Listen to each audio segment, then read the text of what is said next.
Selamat siang, perkenalkan nama saya Arya Angelina Solid.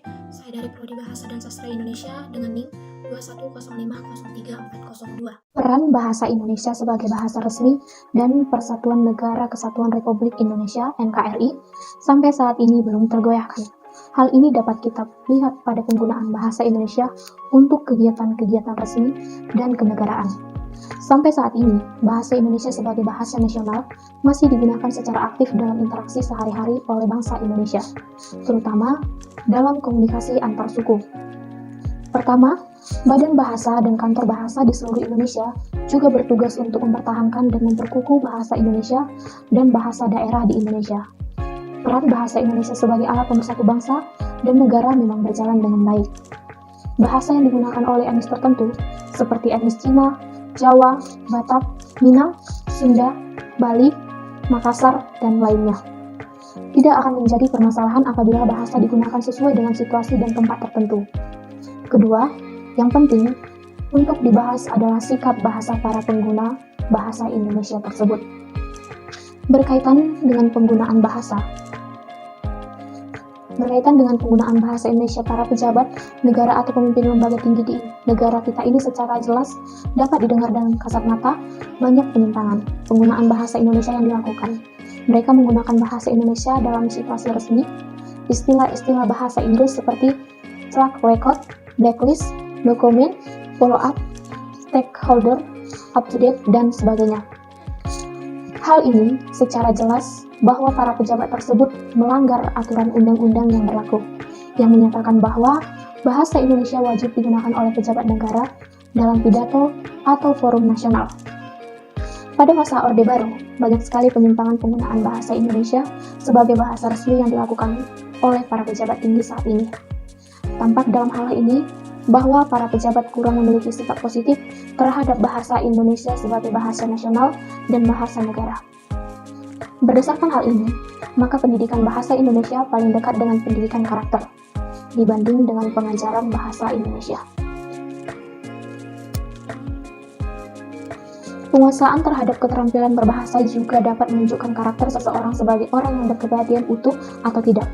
Seseorang yang berkarakter tahu kapan harus berbicara dan kapan harus mendengar. Cerdas harus menentukan apa yang harus dibicarakan dan cerdas memilih apa yang harus didengar. Keterampilan berbahasa juga diperlukan seimbang. Ada saatnya seseorang sangat serius dan respektif, tetapi pada saat yang berbeda, ia sungguh-sungguh dalam produktif. Di dalam memfungsikan keterampilan berbahasa perlu diperhatikan perlakuan norma bahasa sebagai komoditas budaya, sebagai kemampuan intelektual, sebagai kebijakan moral dan ideologi politik, memberikan motivasi kuat untuk pembicara agar sesuai dengan standar. Semua keterampilan berbahasa memerlukan bahasa sebagai medianya, dan beberapa dari unsur bahasa harus dikuasai dengan baik, dan penguasaan yang baik akan menjadikan orang yang menggunakannya berperilaku sopan, seperti mengucapkan sesuatu secara benar, memilih kata yang tepat, menyusun pikiran dalam kalimat yang lengkap, dan menyampaikan makna secara representatif. Terampil berbahasa berarti juga terampil menggunakan unsur bahasa yang baku atau di Indonesia dikenal dengan bahasa Indonesia yang benar. Hal ini perlu dilakukan karena bahasa adalah refleksi kecerdasan. Bahasa non-standar menyimpang dari standar ideal yang jelas, berpikir yang benar. Penyimpangan dari bahasa baku adalah refleksi dari lemahnya karakter. Bahasa non-standar akan merusak bahasa dan moral orang yang tak bersalah dan umumnya akan membuat rendah masyarakat yang sopan. Berbicara dengan bahasa yang standar diperlukan untuk memiliki suara seseorang mendengar. Bahasa pada umumnya adalah memerlukan kondisi untuk sudut pandang umum. Perbedaan bahasa akan memecah masyarakat dan mendorong separitarisme.